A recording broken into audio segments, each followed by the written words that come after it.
Is Beijing quietly moving in while America is bogged down in another war, using Taiwan as its next pressure point? Taipei scrambles ships and jets as Chinese warships edge around key frontline islands in the Taiwan Strait. New satellite and aerial images show Chinese vessels inching closer to Taiwan's Penghu Islands, raising fresh alarm. As US firepower is drained by the Iran war, Trump now faces a bigger strategic headache: how to deter China with a thinning arsenal. Tension rippled across the Taiwan Strait as Taipei rushed to investigate an unexpected Chinese military presence near its western islands.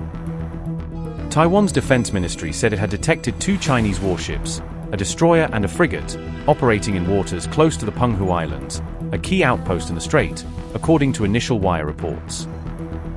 In response, the island's military scrambled both naval vessels and combat aircraft to shadow the Chinese ships, tracking their movements around the sensitive area. Taiwan later released color images of the warships taken from the air, but stopped short of revealing their precise coordinates, citing operational security.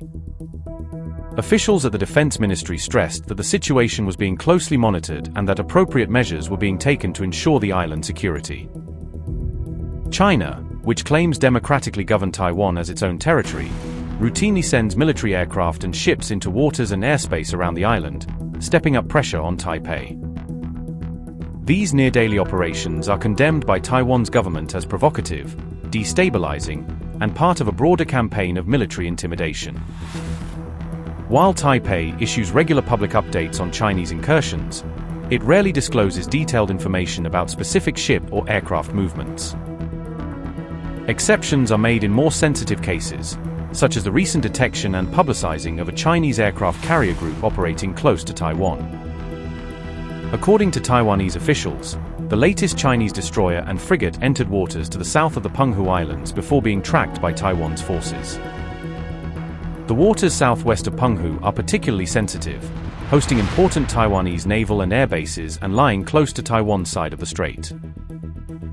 Beijing has yet to comment on this specific deployment, but it has previously defended such operations as routine and justified activities in what it calls its own sovereign waters. Taiwan, for its part, continues to firmly reject China's sovereignty claims, insisting that only the people of Taiwan can decide their future. This latest incident also comes against the backdrop of recent Chinese live-fire drills east of Luzon, timed as the Balikatan 2026 exercises showcased US-Philippine military cooperation. These developments land at a moment when US officials privately warned that heavy munition use in the Iran war could strain Washington's ability to rapidly defend Taiwan, potentially leaving the island more exposed. Earlier US intelligence assessments had already suggested that Beijing was preparing the PLA for a credible invasion option against Taiwan by around 2027, sharpening concerns over every new move in the strait.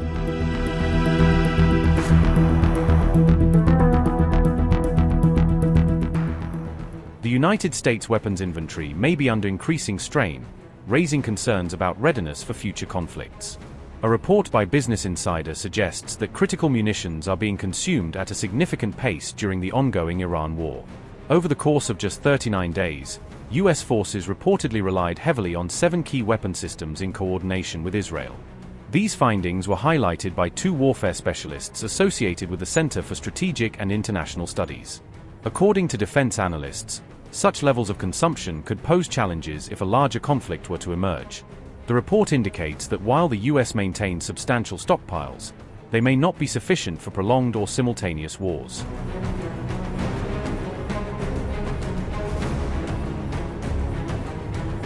Even prior to the Iran conflict, assessment suggested that US stockpiles could be stretched in the event of a major confrontation with China. Experts have warned that replenishing munitions used in the Iran war could take considerable time and industrial capacity.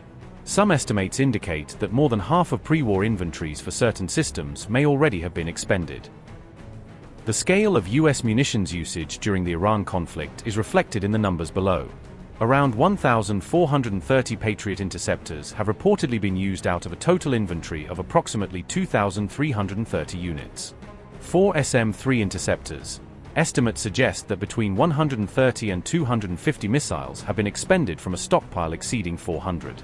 In the case of SM-6 missiles, usage is believed to have reached up to 370 out of an available inventory of about 1,160.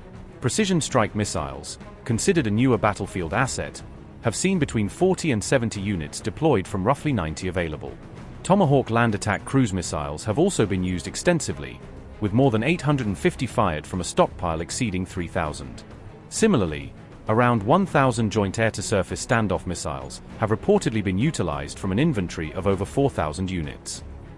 In response, Washington is reportedly moving to expand production and rebuild depleted stockpiles. Lockheed Martin is expected to increase THAAD interceptor production capacity to approximately 400 units annually. Production of Tomahawk missiles is also being scaled up to exceed 1,000 units per year.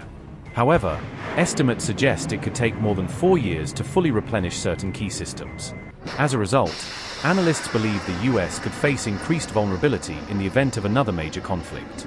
Many of the munitions expended in the Iran war are considered essential for deterrence and operations involving China. Military experts have emphasized the importance of maintaining sufficient long-range strike capabilities for future scenarios. The report further cautions that a potential conflict with China could lead to even faster depletion of US stockpiles.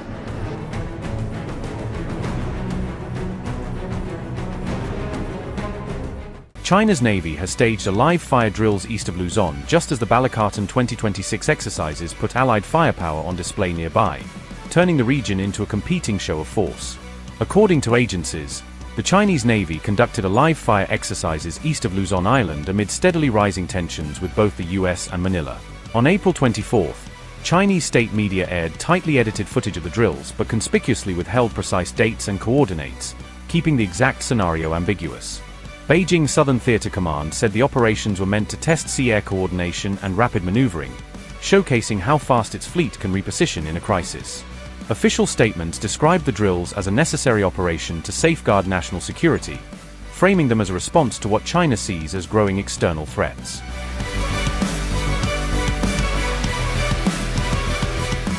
Reports now suggest the PLA's Liaoning Carrier Strike Group is operating east of Luzon alongside these exercises, putting a full Chinese carrier presence on the edge of the first island chain.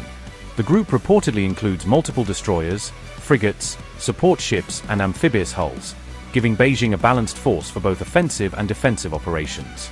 At least one Type 055 destroyer, the Zuni, is said to be leading a task group within that formation, highlighting China's decision to put its most modern surface ship up front. The Type 055 is widely described as Asia's largest surface combatant, with reports noting it can pack around 112 vertical launch cells for a mix of missiles. Analysts say those cells can be loaded with a mix of hypersonic weapons, long-range anti-ship missiles and advanced air defense interceptors, turning the ship into a floating arsenal. Military analysts argue that by sailing a Type 055 so close to Balikatan, China is deliberately placing its most advanced surface combatant where US and Allied sensors can't miss it. That presence turns the drills into strategic signaling as much as training, reminding Washington that any future blue water fight would involve these heavily armed flagships. Amid all this, online and regional reports have floated claims of a YJ-20 hypersonic missile launch during the operations, hinting that more exotic weapons may have been rehearsed. The launch reports remain unverified, but even the rumors signal a clear escalation in maritime posturing, with hypersonic threats now central to the message. The YJ-20 is described as a ship-launched anti-ship missile built for long-range strike missions, allowing Chinese warships to threaten targets far beyond the horizon. Its reported speed exceeds Mach 6 in cruise, with terminal velocity that could approach Mach 10 as it dives toward its target, shrinking reaction times to seconds. Open-source estimates put its range at roughly 1,500 kilometers, meaning a launch platform can strike deep into an opponent's defensive envelope without sailing close. Analysts say the missile likely uses a boost glide or quasi-ballistic trajectory, making its flight path hard to predict and more difficult for traditional radars to track. It is explicitly designed to go after high-value targets like aircraft carriers and heavily defended naval groups, not just lone surface ships. The weapon is built to punch through layered Aegis-style defense systems and missile intercept shields, exploiting speed and maneuverability to overwhelm defenses. As such, the YJ-20 is seen as a key part of China's anti-access and area denial strategy in the Pacific, raising the cost and risk of any US carrier operation near its shores.